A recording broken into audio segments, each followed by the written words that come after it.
aujourd'hui, nos ruches sont arrivées. Nouvelle étape à la ferme. Exactement, avec des abeilles. Et on a dit, c'est l'occasion de vous parler d'abeilles. D'abeilles et puis un petit peu de notre histoire parce que c'est depuis qu'on a la chaîne, on a finalement peu parlé d'abeilles. Et les abeilles, c'était quand même une grande partie de notre vie de tous les jours, on peut le dire comme ça. Elles sont arrivées un petit peu en avance parce qu'on n'avait pas prévu de faire ça cette année. Mais voilà, c'est prévu, il y a un printemps qui fait que de changer très chaud, frais, très froid, chaud. Enfin, on a un peu tout le temps, un peu comme au nord de l'Europe. Ce qui fait que ça a provoqué un petit peu d'essaimage. Et puis les essaims sont arrivés dans notre ferme, on les a mis un peu dans des boîtes comme on pouvait. Exactement. Et on s'est dit que voilà, c'était peut-être un signe qu'il fallait maintenant reprendre des abeilles. Et puis en fait, finalement, on s'est rendu compte, surtout peut-être moi, que ça m'avait beaucoup manqué. Ça fait maintenant 2 années que je n'ai plus de contact avec les abeilles. Ça m'avait beaucoup manqué et je suis super heureux d'en avoir nouveau. Peut-être il faut d'abord expliquer un petit peu notre histoire avec les abeilles parce que finalement, ça fait pas mal d'années, ça fait plus de 10 ans qu'on avait des abeilles. Oui, je ne sais plus exactement, mais 14, 15 ans qu'on avait des abeilles à peu près en Suisse. Et c'était quand même une activité principale.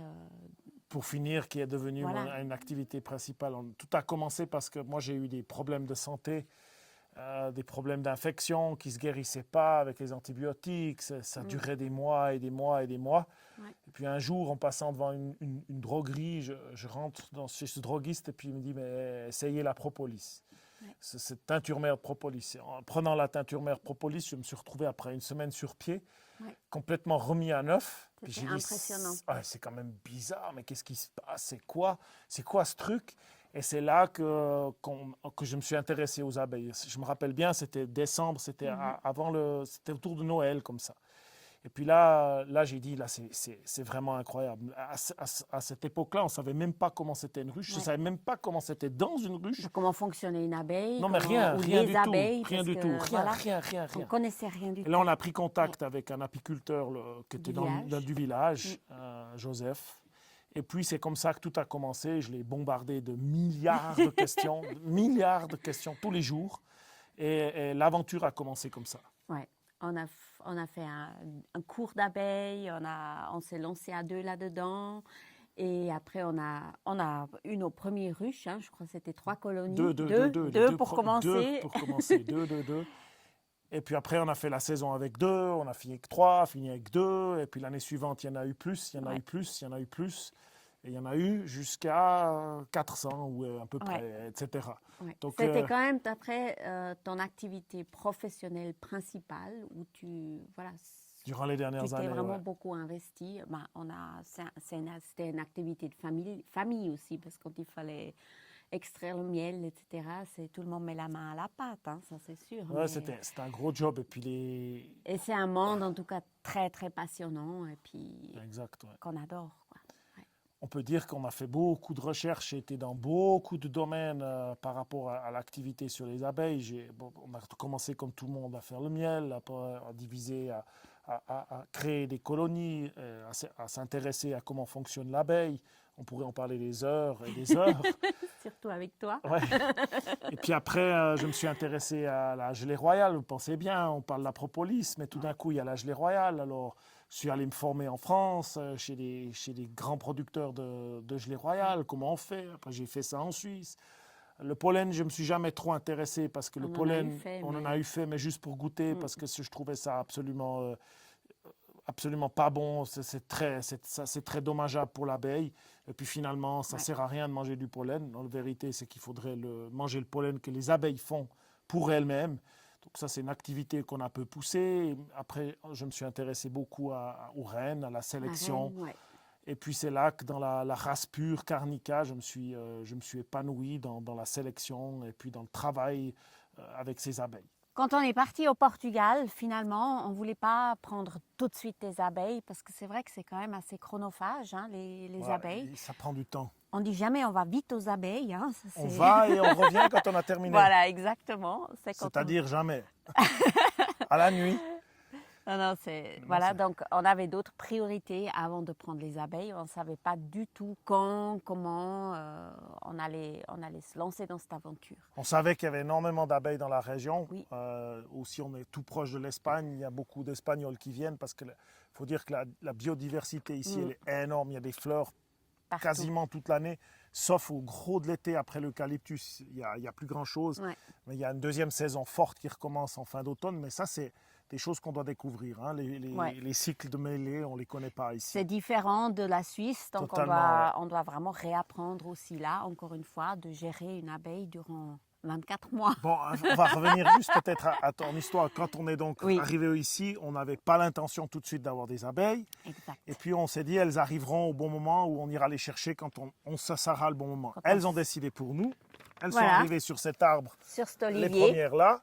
C'était le moment, on n'était pas prêts, on n'avait pas les ruches. Bon, j'avais des petites sapidéas, des tout petits nucléus pour faire des reines. Ruchettes de fécondation, des ruchettes de fécondation. Mais qui sont vraiment absolument trop petits pour ça, pour accueillir un essaim, quoi. Ouais, ça alors va pas. on a bricolé, on a vraiment improvisé quelque chose pour pouvoir déjà les mettre à l'abri à quelque part. Il faut savoir aussi que ici dans la région, les abeilles, c'est pas du tout les mêmes qu'au nord de l'Europe. Donc il y a l'abeille noire, il y a la carnica, il y a la buckfast, il y a beaucoup de, il y a différentes races. Il y a différentes races d'abeilles. Et puis dans la région ici, c'est la variété ibérica.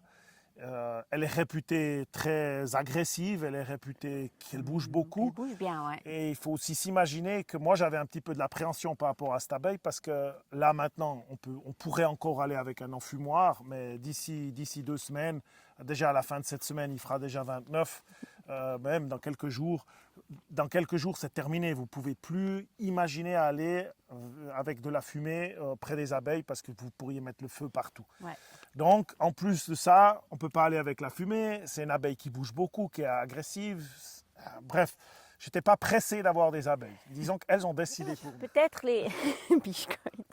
Peut-être les gens qui ne savent pas du tout, qui ne connaissent pas les abeilles, hein, qu'est-ce que c'est un essaim, pourquoi ils sont arrivés là tout seuls, comment ça se fait qu'ils sont arrivés tout seuls, ça c'est des questions peut-être que certaines personnes se posent. Alors l'essaimage, c'est vraiment un phénomène naturel, c'est la manière dont les colonies d'abeilles se reproduisent. Ce n'est pas en pondant des œufs, la reine pond des œufs, elle pond des œufs d'abeilles, des œufs de mâles, etc. Dans ce cycle de ponte, ce n'est pas comme ça qu'une colonie se reproduit. C'est la base, bien évidemment, mais la reproduction réelle des colonies d'abeilles, c'est la division.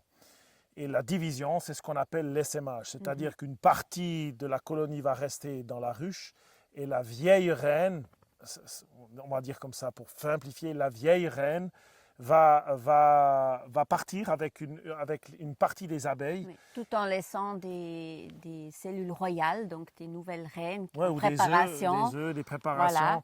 C'est-à-dire qu'elle laisse tout ce qu'il faut à l'arrière pour que celle qui reste sans la reine puisse refaire une nouvelle reine.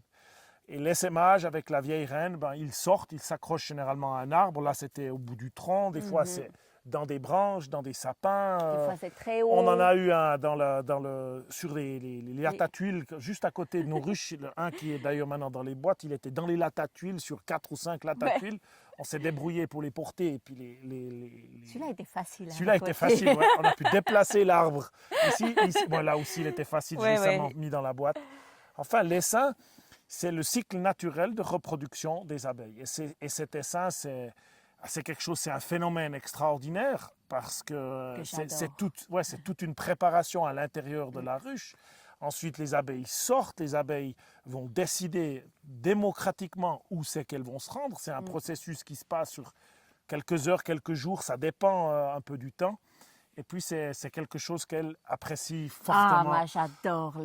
Quand il y a un essaim, c'est un bruit en l'air qui est tout autre, qui est vraiment, c'est la création. C'est un chant, hein? Oui, c'est un chant. Les abeilles, ils chantent et puis c'est vraiment, en règle générale, on dit qu'ils piquent pas. Oui, ça, alors c'est pas sûr. On doit quand même se méfier un petit peu, mais franchement, c'est quelque chose que j'adore. C'est beau de récolter un essaim. C'est de la nouvelle vie, quoi, qui commence. Et puis, ouais, ça, c'est quelque chose. Moi, j'adore absolument. Ouais, je sais, ça te touche beaucoup. Oui. Et le premier qu'on a eu, je crois qu'on a une photo où c'était sur un tronc par terre. Ah ouais. Ça, c'est vraiment T'arrives, on va découvrir des abeilles dans la jungle. Ça me faisait penser tellement à ça. Et après, dessus ça, il y a eu d'autres essaims, bien évidemment. Mais ouais, l'essaimage, ramasser les essaims. Alors c'est sûr, pour un apiculteur qui a beaucoup de colonies, s'il a beaucoup d'essaims, c'est pas vraiment chouette. C'est cool pour l'abeille, mais c'est pas cool pour l'apiculture parce qu'il faut du temps. Elles sont des fois un peu capricieuses, les abeilles. Ça reste des abeilles. En règle générale, quand ça essaime, on dit aussi, ben voilà, la mielée est un peu foutue, quoi, parce que ça peut essaimer plusieurs fois, ça peut vider la boîte. Enfin, il y a énormément de paramètres qui rentrent en jeu, mais disons que l'essaimage, c'est quelque chose en finalité qui est magnifique. Et c'est comme ça dans la vie. Ils sont arrivés sur notre ferme. Ouais. Maintenant, on aimerait leur offrir une jolie maison, quoi, parce que dans les boîtes en Sagec, c'est pas génial. Non, ça, c'est pas génial. Non, Vishko, il t'emmerde pas, on va pas pouvoir filmer avec Ouais, toi, tu veux venir. Hein. Ouais, c'est clair. Ouais. Elle balafre, pousse. Ça, c'est ma place. Hey, tu veux participer? Ouais. Donc ici on a décidé de ne pas, pour l'instant, avoir trop d'abeilles, faire plutôt une apiculture simplifiée.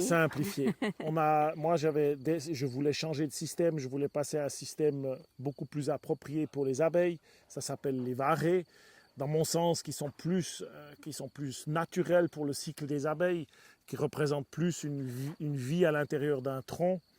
C'est aussi en volume un peu plus petit que ce qu'on avait avant, donc les dadans, ce qui est un peu, peut-être aussi un peu mieux pour les abeilles ici, qui ont, dans mon point de vue, encore j'ai pas d'expérience avec les abeilles ibériques, mais ont tendance à faire moins de couvains, d'après ce que j'ai vu dans quelques ruches, de faire beaucoup moins de couvains que les carnicas ou que les buckfast, ça c'est sûr, donc moins d'abeilles.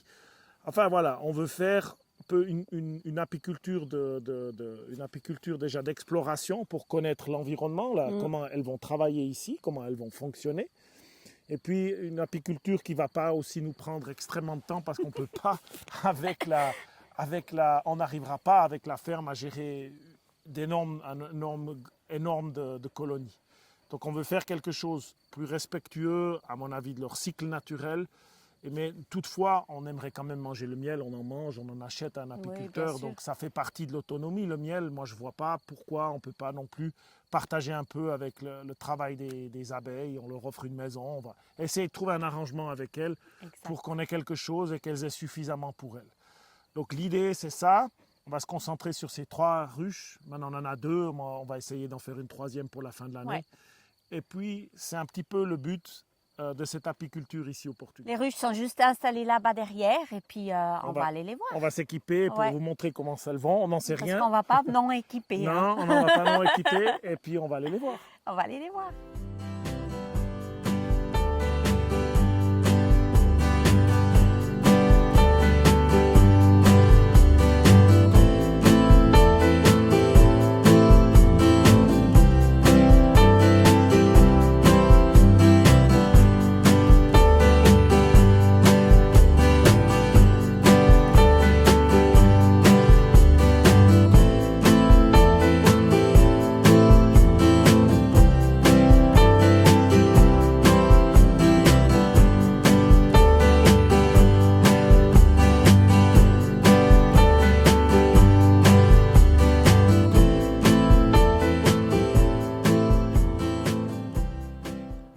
C'est la mini haussette improvisée, haussette à miel. Elle se remplit. Ah, elle bosse, hein. Oui, elle est operculée là. Oui, c'est en train d'operculer, ça bosse, ça fait un peu de miel. Tu veux montrer un cadre quand même?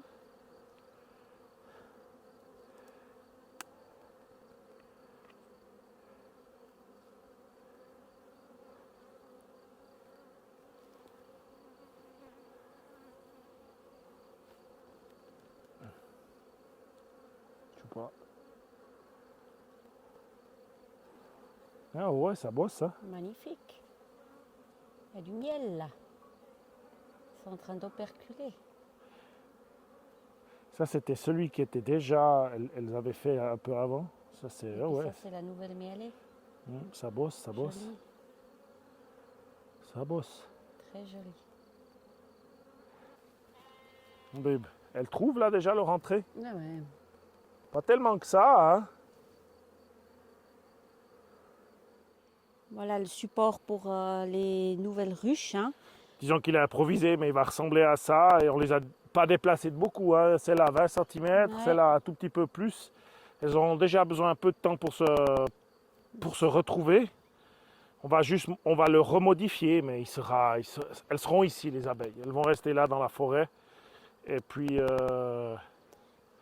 on va les transbaser de ces boîtes avec tout ce qu'il y a dedans, parce qu'il ne faut rien laisser derrière, le jeune couvain, tout ce qu'il y a, dans les nouvelles ruches. Mais ça sera une prochaine étape ces prochains jours.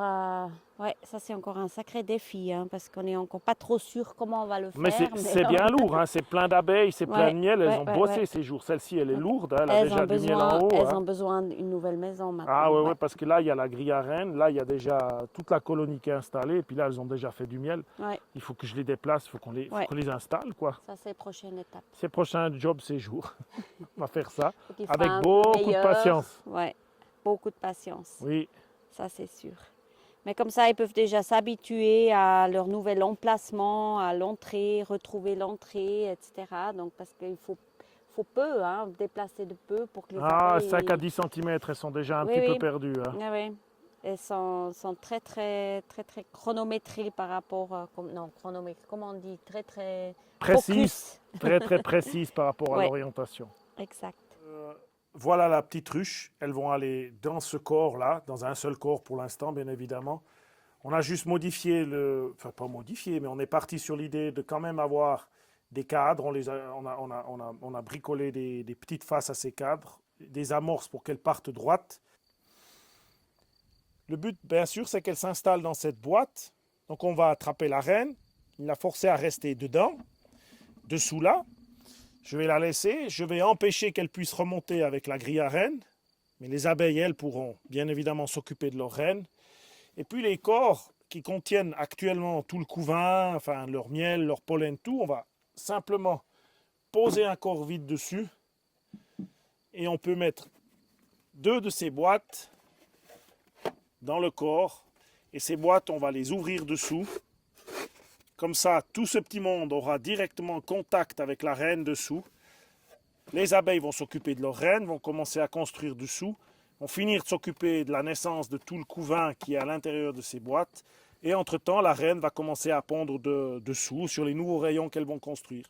Et lorsque ça va bien fonctionner, tout le monde sera né là-dedans et on pourra enlever ces corps, leur rendre leur miel, leur rendre leur pollen, ça on posera dedans. Et puis les abeilles, elles vont avoir leur nouvelle maison et on aura fait la migration entre ces boîtes et la boîte. Dans la théorie, ça devrait fonctionner comme ça. Mais les abeilles, elles vont quand même décider. Alors on verra dans quelques semaines. Voilà, c'est une jolie aventure qui recommence pour nous. Hein. On est tout contents. C'est une aventure, ouais. Ça, c'est sûr. Les abeilles, c'est toujours une aventure. Toujours. Ça, c'est clair. On verra où ça nous amène. Et puis, ce sera l'occasion sûrement de faire d'autres vidéos au sujet des abeilles. Plus informatif. Ouais, ça c'était récréatif, on va dire ça comme ça. Ça c'était récréatif, voilà. C'était le petit nouveau, c'est les nouveaux sur la ferme. Il faut les accueillir. Des nouveaux arrivés. Il faut s'en occuper, et puis c'est cool. C'est clair. D'ici la prochaine fois, on vous souhaite une toute bonne semaine. Profitez. Et puis, à tout bientôt alors. À tout bientôt, au revoir. Au revoir.